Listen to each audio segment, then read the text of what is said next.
여러분 반갑습니다. 오늘 방송을 시작하겠습니다.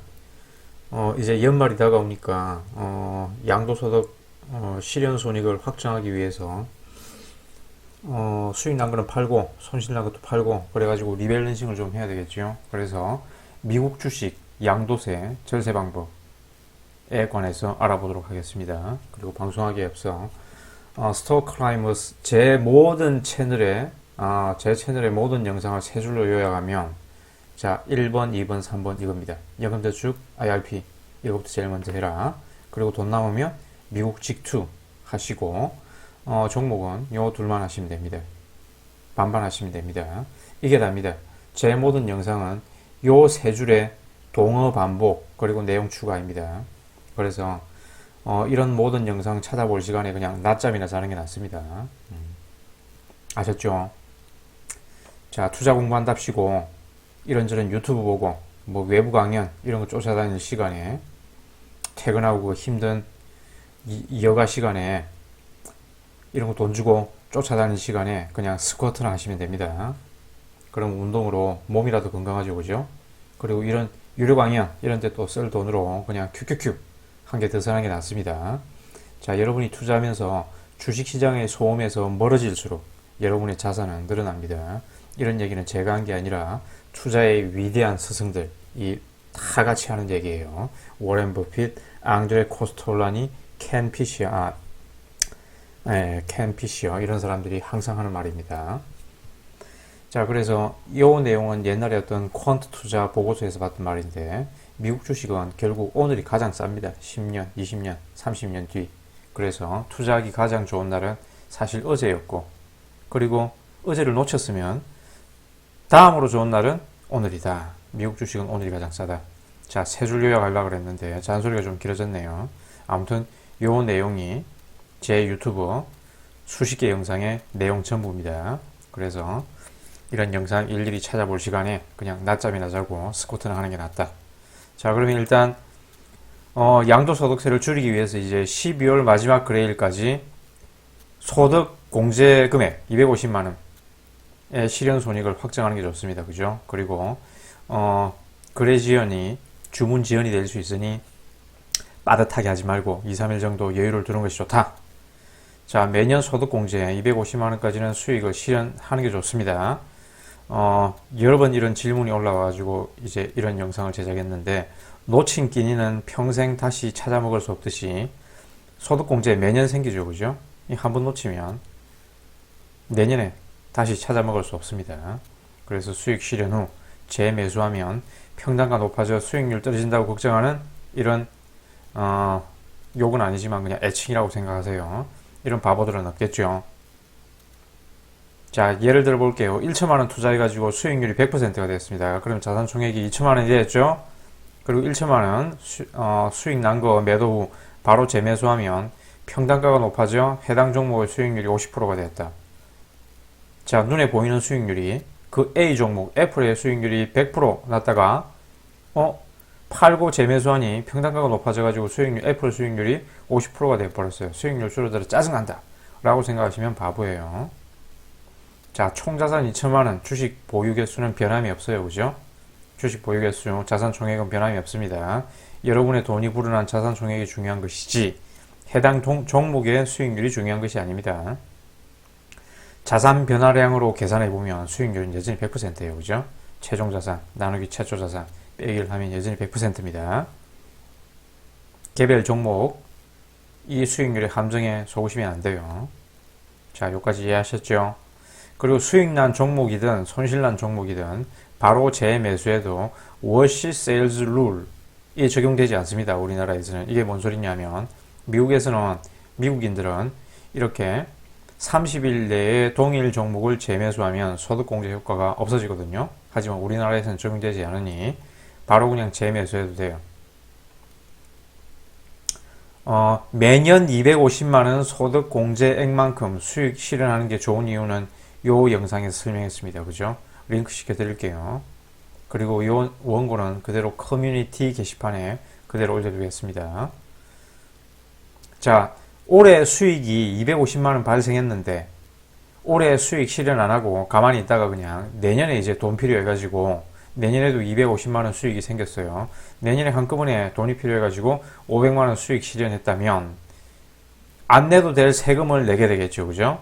내년에 한꺼번에 500만원 수익 실현했으면 내년에 250만원 기본 공제 받고 곱하기 양도소득세율 22% 하면 55만원 세금을 내야 됩니다. 그죠? 그런데 작년에 250만원 그리고 올해 250만원 이렇게 매년 수익을 실현했다면 요 세금은 빵원이에요. 빵원. 그리고 또 질문이 그럼 나는 올해 100만원 밖에 못 벌었는데도 수익 실현해야 되나요? 역시 같습니다. 한번 놓친 끼니는 평생 못 찾아 먹습니다. 그죠? 그래서 100만원을 벌었더라도 그냥 100만원 수익 실현하고 그대로 다시 사시면 돼요. 재매수하면 됩니다. 그리고 이제 올해 장이 좋아서 실현 수익이 250만원을 초과해버렸어요. 이런 사람들은 이제 손실 중인 주식을 그대로 또 내버려두면 안 되겠죠. 어떻게든 세금을 줄여야 될 거 아니에요. 그죠? 그래서 미국 주식은 손익 상계가 되니까 손실 중인 주식을 매도 후 재매수하여 역시 양도소득세를 줄일 수 있습니다. 그죠? 손익 상계되니까. 예를 한번 들어볼까요? A 주식에서 1000만원 평가 수익, 그리고 B 주식은 500만원 평가 손실입니다. 그럼 A 주식에서 500만원만 수익 실현하고 B 주식 손실난 거 250만원 손실 실현하여 손익 상계하면 250만원 되죠? 그러면 내년 5월 양도소득세는 빵원입니다. 그리고 이제 나는 제 친구인데 이제 나는 장기 투자자라 손실난 종목도 버릴 수 없어. 내 자식이라고 생각하고 손실난 종목도 계속 가져갈 거야. 다시 말하지만 손실 확정하고 재매수해도 보유 개수 자산 총액은 변함없습니다. 그죠? 그래서 세금 이렇게 안 줄이면 역시 바보죠. 단 이제 250만원 초과 실현한 이런 고객들에게 정권사는 양도소득세 신고 대행을 해주거든요. 그래서 250만원을 약간 초과해가지고 수익 실현하는 게 좋습니다. 안 그러면 혼자 이 신고하려면 굉장히 번거롭거든요. 그래 정권사에서 내년 2월이나 3월쯤에 신고 대행 맡길 거냐고 이제 문자 오면 신청하시는 게 좋습니다. 그리고 양도소득세 계산 방법은 선입 선출 방식이라고 그랬죠. 우리나라는 이렇게 계산하시면 됩니다. 그리고 HTS, MTS에서 대략적인 양도소득세 검색해 볼 수 있습니다. 검색창에 양도소득세 검색하면 계좌별로 혹은 뭐 전체 계좌 이렇게 조회해 볼 수 있어요. 그래서 이 양도소득세를 절세하는 환전비법은 환율이 낮을 때 이렇게 한번 쭉 읽어보세요. 요 관련 동영상도 옛날에 링크 시켜뒀습니다. 그죠? 그리고 이제 키움증권이나 뭐 미래에셋 그런 데는 원화 증거금으로 달러 환전 없이 바로 미국 주식을 매매할 수 있죠. 그죠? 요 장점은 또 요것도 많이 물어보던데, 자, 장점은 환전 수수료가 없습니다. 그죠? 키움증권이 환전 수수료가 거의 제일 싼데 환전 수수료가 0.57원 하거든요. 미래에셋은 5원, 삼성증권은 11원.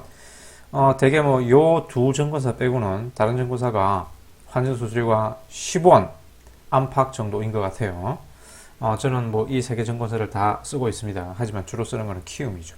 뭐 이런 것들은 다 옛날에 물론 뭐 제일 먼저 이용했던 거는 미래에셋인데 계좌 개설하고 대체 입고하면 상품권 현금으로 준다고 그래가지고 여러 개 만들었습니다. 계좌를. 저는 정권 계좌가 뭐 10개가 넘습니다.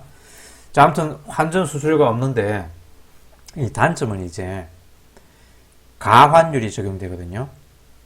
그러니까 우리나라 은행 영업시간이 끝나고 난 미국 시장은 밤에 열리니까 가환율이 적용돼 가지고 가환율은 되게 환전 수수료가 80원 이상 하거든요. 그래서 원화증거금에 또 이 95%만 매매가 가능해요. 이 다음날 환율이 어떻게 될지 모르니까 정산금을 좀 미리 남겨둬야 되겠죠. 즉 100만원이 있다면 95만원치만 매수가 가능한데 그것도 이제 높은 과환율을 적용받으니까 실제 매매에 사용되는 금액은 90만원 정도밖에 안 돼요. 그러면 이제 이 10만원 차액 있죠. 10만원 차액. 그 차액은 다음날 최초 고시되는 환율로 정산해 가지고 바로 또 입금해 주는 게 아니라 영업 마감 시점 정도 돼서 입금을 해줍니다. 그러면 정권사는 하루 정도 여러분의 이 10만원을 무이자로 쓰고 돌려주는 셈이지요. 그죠? 자, 정권사는 이렇게 땅 짓고 헤엄치는 장사를 하고 있습니다. 그리고 대개 여러분이 이제 미국 주식을 매수하고 싶은 날은 주가가 떨어졌을 때죠. 그죠?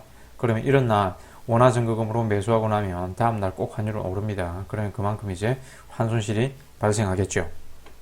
그래서 저는 이제 원화증거금 이용하지 않고 환율 떨어질 때마다 환전해 둡니다. 월급 들어올 때마다 그냥. 그러면 대개 연평균 평균 환율에 근접하게 됩니다. 그리고 예수금으로 있는 달러 놀리기 아깝다 라는 분들이 있는데, 이 달러 RP 통장이라고 있거든요. 0.5% 이자 줍니다. 물론 저는 이용하지 않습니다. 이 달러 이용해가지고 예수금 달러, 현금 달러 이용해가지고 한 푼이라도 더 벌고 싶다면 뭐 이런 단기채 ETF에 넣어주는 것도 괜찮습니다. 뭐 BIL, T그 SHY 이런 것들 배당 수익률만 해도 은행 예금이자보다는 낫다. 그리고 환차익을 높이고 양도소득세 줄이는 방법 다시 요 영상 참고해 보시면 돼요.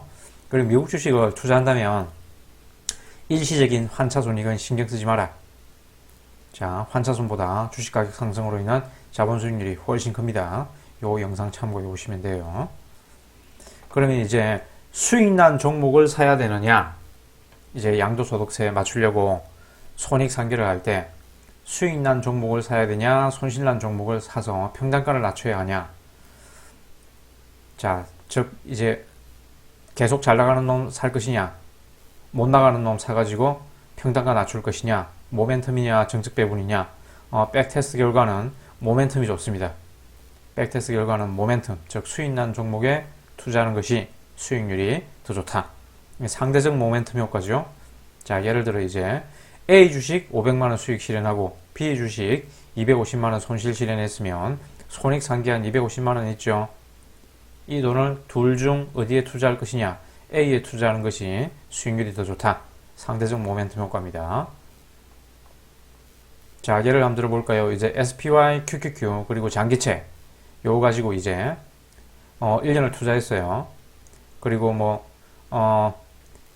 QQQ는 수익 났고 SPY는 뭐 약간 수익 났고 장기채는 손실이다. 그러면 요 세 개를 이제 250만원 맞춰가지고 손익 상계를 했는데 어디에 투자할 것이냐, 잘 나가는 QQQ에 투자하는 게 장기적으로 수익률이 더 좋더라. 자, 2001년부터 2020년이네요. 자, 잘 나가는 놈에 투자했을 때는 CAGR이 이렇고 그냥 동일 비중으로 그냥 정적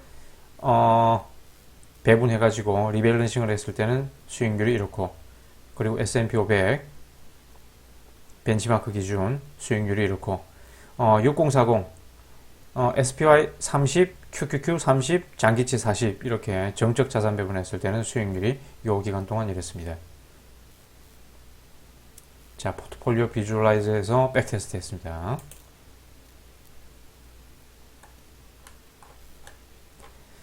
자, 마켓 타이밍 모델입니다. 그죠? 듀얼 모멘텀으로 백테스트 했는데 SPY, QQQ 장기채 하락장에서는 장기채로 높이, 반축 기간은 10개월, 그리고 벤치마크는 S&P 500 백테스트 했을 때 결과가 이랬습니다.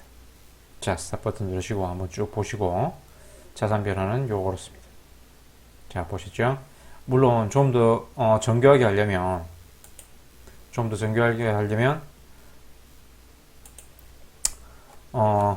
각각의 SPY, QQQ 장기채 월별 수익률을 엑셀 시트로 다운받아 가지고 직접 리밸런싱을 해봐야 되겠죠. 하지만 그게 귀찮아 가지고 그냥 포트폴리오 비주얼라이즈에서만 대충 이렇게 모멘텀으로 그냥 백테스트를 했습니다. 자세히 해보고 싶으신 분들은 한번 엑셀 시트로 다운받아서 자세히 해보시면 됩니다. 자, 그러면 오늘 방송할 내용은 다 얘기를 했네요. 이상 시청해 주셔서 감사합니다. 오늘 방송을 마치겠습니다.